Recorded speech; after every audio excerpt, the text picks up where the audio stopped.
Kalau ringnya sudah terpenuhi, maka hati-hati, lebih baik kita menunggu petunjuk selanjutnya, petunjuk candle yang nanti akan terbentuk.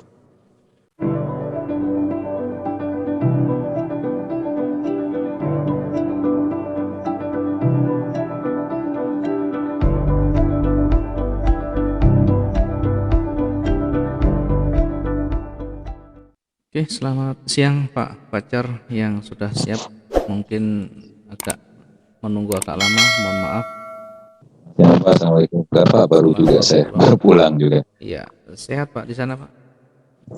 Alhamdulillah, gimana Bapak gimana? Oke, sehat Pak. Ini kemarin ada gangguan, jadi satu hari tidak kerja, satu hari kemarin tidak melakukan aktivitas apapun karena memang ada gardu yang mungkin kena angin atau petir, tidak tahu. Mudah-mudahan hari Siap. ini kita bisa lanjutkan dengan baik. Ya Sebelum Pak. saya masuk, ada kesulitan dulu Pak yang dicoba dipraktekkan, ada Sulit. kesulitan di sisi mana dulu? Saya nanti tekankan lagi. Eh, um, Pertama untuk sistem trading ya Pak, saya belum ketemu bentuk yang Ya, fix. Kedua, misalnya saya sudah analisa, saya ngerasa ini sebentar lagi break hmm, resisten atau dia akan break strukturnya ya. oke, Kemudian saya lost gitu, lost maksudnya lost timingnya. Jadi ya, begitu saya balik lagi, saya lihat, oh dia udah jauh lewat breakupnya. Saya mau masuk lagi, saya bingung ini ngejarnya di mana. oke, Seperti itulah ya, Pak gitu. oke, oke. Berarti memang prosesnya memang di awal begitu. Jadi mengetahui dan meraba itu memang dari proses begitu. Kalau tidak melalui seperti itu tidak ketemu nanti. Jadi yang pertama Ya, tadi terkait dengan sistem trading. Ya, sistemnya belum jelas. Ya, sistem ini tidak bisa dibentuk satu hari, dua hari, seminggu, dua minggu, Pak. Jadi ada proses yang harus dilalui, termasuk banyak mencoba tadi, banyak mencoba, banyak mencoba. Kemudian yang sudah kita sampaikan kemarin terkait dengan sistem trading ini, apa yang harus kita siapkan? Ya, kuasai dulu time frame yang kemarin. Time frame baik di H1, di H4, D1, bahkan M15, M1, M5, M2, M5 maksud saya. Ini harus betul-betul memahami. Kemudian memahami struktur marketnya. Struktur market itu yang arah kecenderungan yang lebih dominan. Meskipun trennya turun, tapi kalau strukturnya mulai naik, maka tetap kita ngikuti yang terdekat. Kemudian berikutnya ikuti tren yang ada. Tren ini menjadi bagian yang tidak boleh kita abaikan karena ini menjadi dorongan yang kuat. Tren ini dia ibaratnya big player sudah muncul. Big player itu penentu harga. Jadi kalau ibaratnya di pasar ini tengkolak besar sudah masuk, ibaratnya kita ini pedagang kecil jangan membuat harga sendiri, tapi mengikuti yang big player. Ya, tren ini bisa dilihat dari time frame yang tinggi biasanya di D1, rata-rata di D1. Ya, time frame tinggi tidak boleh diabaikan, tetapi ketika kita mau entry tetap menggunakan time frame yang lebih rendah. Bisa H1, bisa M15, bisa M5. Kemudian berikutnya jangan lupa, jangan diabaikan namanya support dan resisten. Ini wajib harus perhatikan. Kemudian di sana ada lagi nanti ada koreksi atau retracement. Retracement. Ini juga jangan diabaikan. Yang terakhir yang keempat adalah candlestick. Candlestick terkait dengan pola candle, terkait dengan karakter candlenya. Nah, dari sekian ini harus dicoba. Yang bisa menentukan kita nanti triggernya sebagai pemicu terakhir adalah candlestick, dari karakter, dari polanya. Sebelum kita masuk di triggernya, terlebih dahulu kita sudah bahas di sana, kita sudah pelajari strukturnya bagaimana, trennya bagaimana, support resistennya bagaimana, time frame-nya menggunakan yang berapa. Baru terakhir triggernya adalah candlestick. Misalnya contoh yang biasa kemarin kita sampaikan, ketika berada di ujung trend up atau di resisten. Kemudian muncul di sana candle penolakan. Nah, kita tunggu satu konfirmator lagi. Ini adalah bagian satu sistem, bagian dari cara aturan main kita.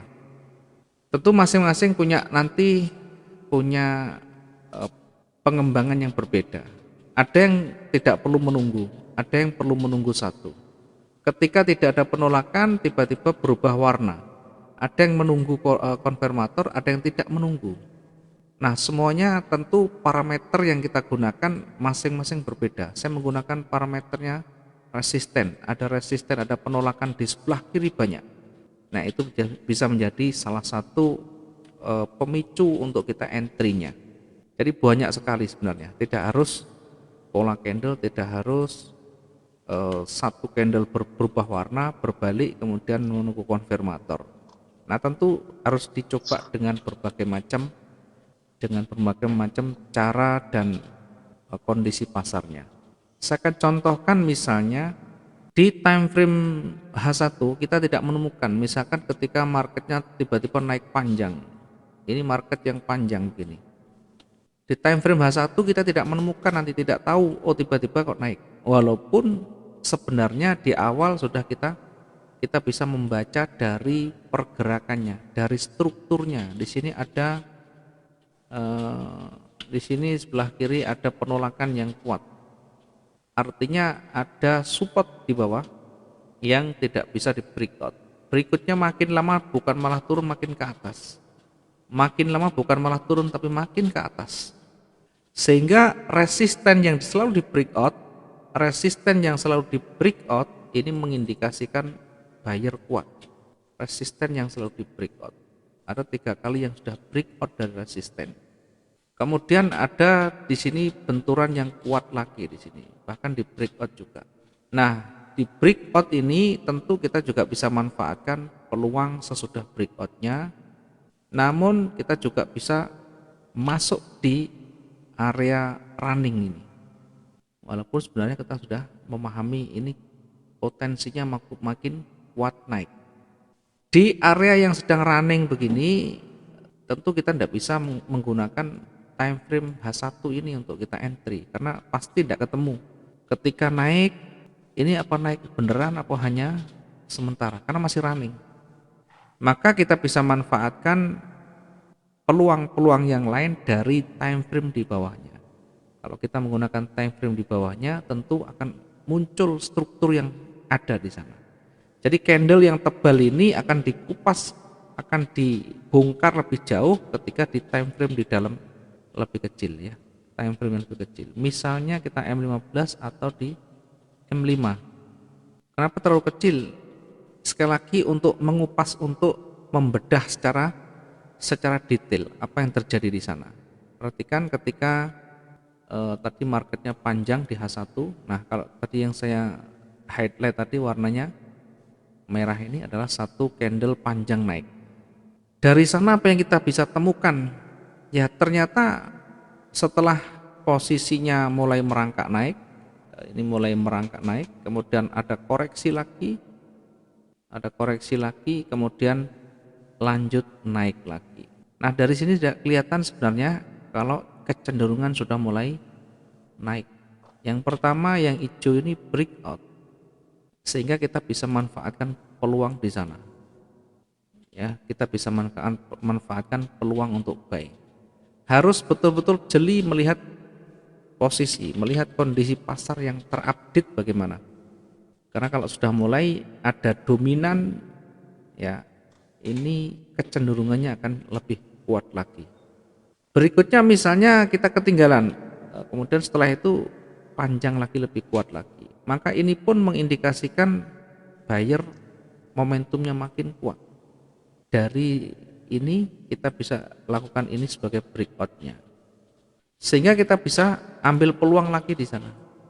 Nah, tentu kalau saya memberikan petunjuk seperti ini, nanti ketika kasus kedepannya kita menemui, kita bisa mencoba, setidaknya kita bisa lakukan percobaan dulu atau uji dulu, ya. Biar apa? Biar nanti menjadi kebiasaan di dalam sistem trading kita.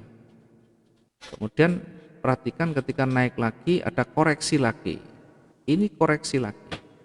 Setelah koreksi, breakout dari koreksi, dia naik lagi. Breakout dari koreksi menuju ke atas sudah mulai merangkak lagi. dia akan lanjut lagi. Kemudian setelah tinggi, apakah kita ikuti buy? Jangan. Kalau sudah tinggi, kita kembali ke time frame besar lagi, time frame H1 lagi. Kemudian kita lihat di D1, apakah ringnya sudah terpenuhi atau belum. Kalau ringnya sudah terpenuhi, maka hati-hati, lebih baik kita menunggu petunjuk selanjutnya, petunjuk candle yang nanti akan terbentuk. Di H1, di D1 ya, ini untuk melihat ringnya apakah sudah terpenuhi atau belum. Nah, sekarang untuk melihat ring pergerakan harian, karena sudah melewati yang harian itu sudah panjang, bahkan yang kemarin sudah dilewati, yang lusa dilewati, maka kita bisa melihat yang panjang.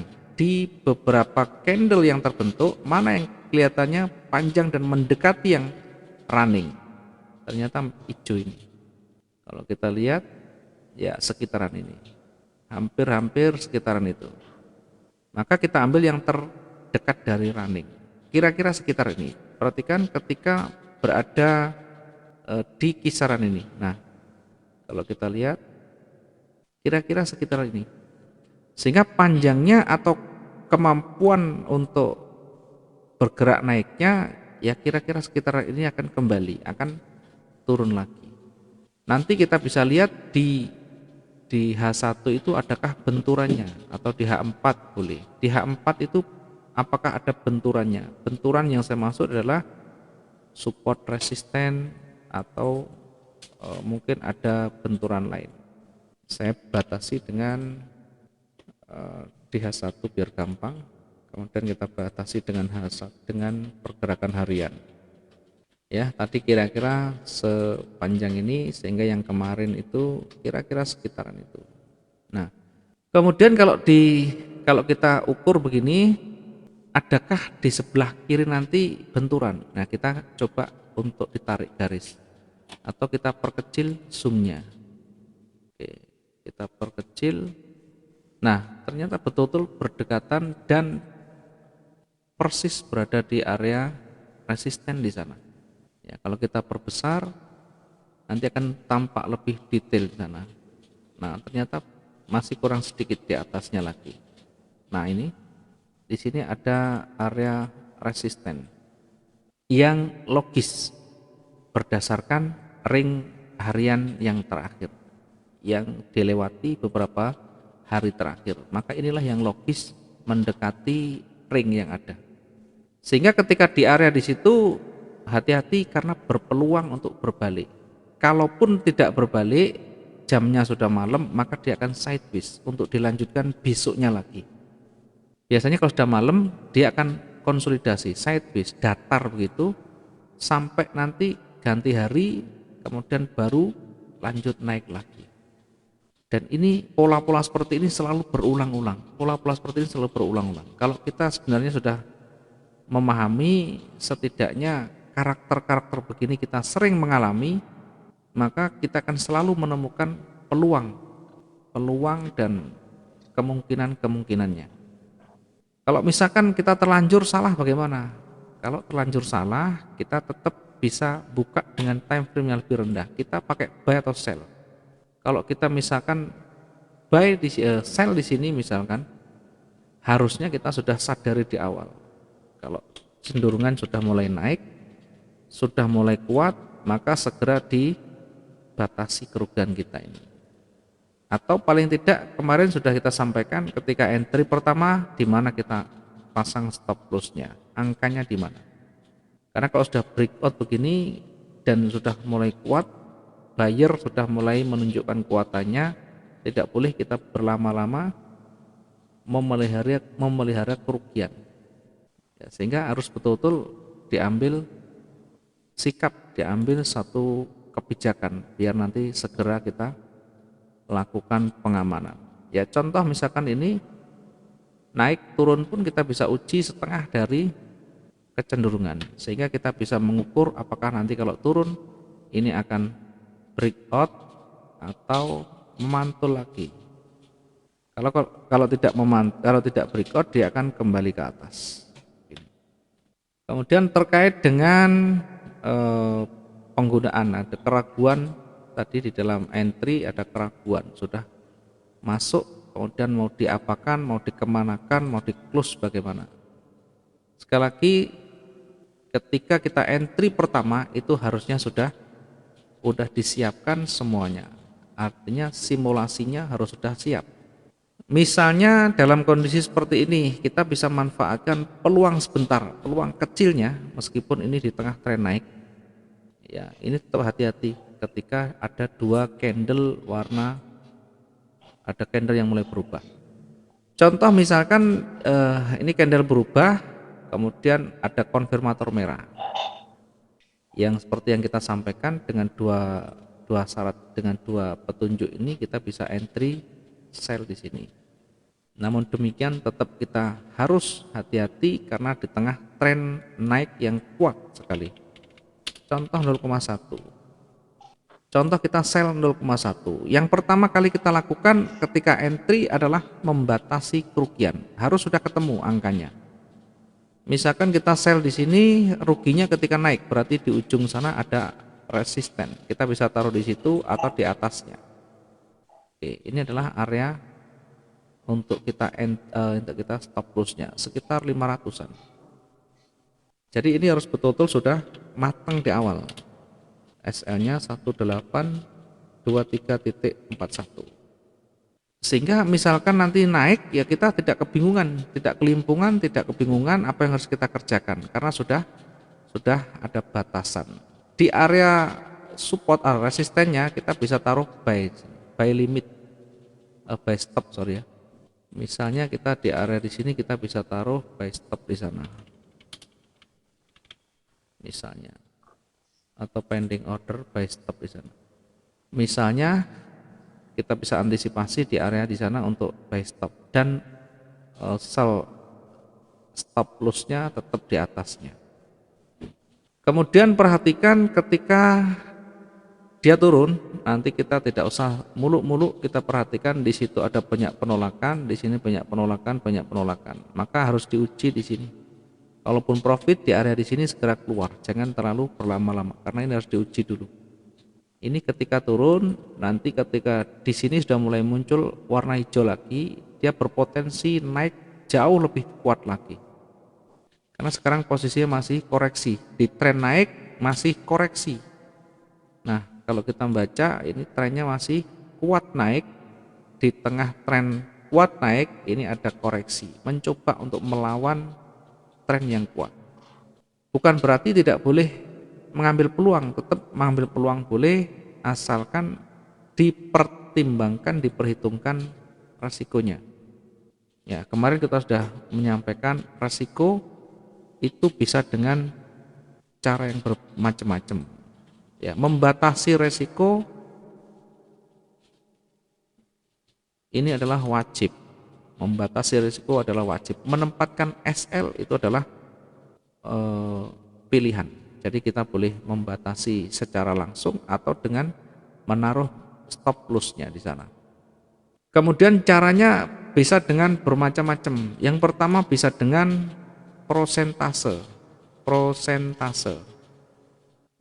Prosentase ini mungkin saya membatasi kerugian hanya 1% modal, atau 2% modal, atau 3% modal, atau bahkan 5% modal.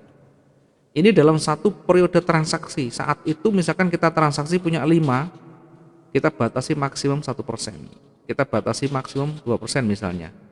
Jadi bukan berarti kalau kita punya transaksi banyak, ini masing-masing 2%, 2%, 2%, 2%, 2%. Nanti kalau begini habis. Tetapi keseluruhan dalam satu periode kita melakukan transaksi itu batasi maksimum boleh 1%, 2%, 3%, 5%, 7%, 10% boleh. Ya, tergantung dengan gaya kita, tergantung kemampuan kita dan tentu pengalaman yang sudah kita jalani. Bisa dengan persentase, bisa dengan menerapkan 300 sampai 700 pip. Bisa menggunakan angka pips. Yang ketiga bisa menggunakan area support resisten dan resisten. Jadi boleh dipilih salah satu, boleh dengan persentase, boleh dengan pip, boleh dengan support resisten. Mana dari 3 pilihan ini yang kira-kira kita cocok? Mana yang kita anggap paling gampang, paling mudah, dan paling sesuai dengan karakter kita? Dengan 2% misalkan, tidak masalah. Sehingga kalau misalkan modal 2000, lot 0,1, kerugian maksimum yang bisa kita toleransi dalam satu siklus periode transaksi itu bukan 1 hari, bukan 1 jam, tapi 1 sesi kita transaksi. Ya, 1 sesi mungkin ada tiga open atau 4 atau 2 bahkan 1. Yang terpenting batasi maksimum semuanya rugi adalah 2%. Sehingga 2% dari 2000 adalah $40. Ketika kita entry buy, marketnya turun hingga mencapai minus $40, kita close atau kita tempatkan SL di sana. Artinya kalau minus $40 dengan lot 0,1 berarti 400 pip. Boleh dengan 3%, 5%, bebas. Mana yang kita kira-kira cocok. Bisa dengan menggunakan pip, misalkan kita menggunakan 500 pip, boleh. Atau dengan area support resisten yang terdekat. Ya, tadi seperti saya sampaikan, bisa dengan support resistennya. Sehingga kita bisa menentukan, yang terpenting kita bisa menentukan di mana batasan rugi kita. Kalau dengan prosentase tadi berarti dengan perhitungan, nanti di floating itu kelihatan minusnya berapa, kita close-nya di angka berapa. Atau misalnya kita dengan tadi dengan pip ya misalnya. Ini misalkan kita sell di sini. Kalau dengan pip berarti kalau sell ruginya di atas, kita bisa atur 500 pip, 300 pip, bahkan 700 pip di atas. Nah, katakanlah 500 berarti persis berada di area resisten di sini. Ya, resisten naik sedikit. Inilah yang kita bisa lakukan dengan batasan rugi kita. Dengan pip boleh. Atau bisa dengan support resisten tadi. Ada support dan resisten, di sini ada resisten support, yang di atas ada supportnya. Boleh kita taruh di area support resisten ini, boleh agak dinaikkan sedikit, dikasih jarak sedikit. Nah, inilah yang namanya batasan rugi kita. Kita bisa taruh kalau misalkan di buy berarti SL-nya di bawah 1812.18. Kalau kita entry-nya buy. Kalau entry kita sell berarti batasan rugi kita di sini. SL-nya di 1812.18. Ya. Sistem kita jalankan, batasi kerugiannya sudah kita jalankan, sudah tinggal mengikuti. Mengikuti apa? Mengikuti bagaimana alur cerita selanjutnya, bagaimana perkembangan market selanjutnya. Setiap dia bergerak yang signifikan nanti kita analisa ulang. Misalkan dia merah dan breakout, ya, kita bisa lanjutkan untuk entry sell-nya atau mengikuti gerakan yang lebih cenderung atau lebih dominan di sana. Ya, ini adalah cara membatasi dengan berbagai macam caranya. Boleh dengan persentase, boleh dengan pip, boleh dengan support resisten. Menempatkan namanya angka SL itu pilihan, tetapi membatasi rugi wajib. Membatasi rugi adalah wajib. Maka dari itu di awal sudah harus dipastikan. Kalau misalkan tidak mampu untuk kita cut loss atau eman-eman ketika cut loss di jalan, maka SL-nya dimasukkan, stop loss-nya angkanya dimasukkan. Sedangkan nanti misalkan ternyata di perjalanannya kita bisa toleransikan atau kita bisa ambil duluan, ya tidak masalah. Yang terpenting sudah dipasang di sana keamanan.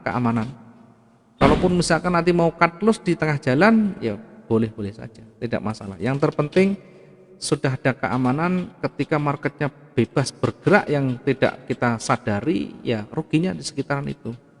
Kalau misalkan 500 pip, ya kita tinggal ngalikan 500 pip misalkan dikalikan modal atau lot kita 0,1, berarti rugi kita adalah $50. Ini sudah dari $50 ini kalau kita prosentase 50 dibagi 2000 dikali 100%, ini baru 2,5%.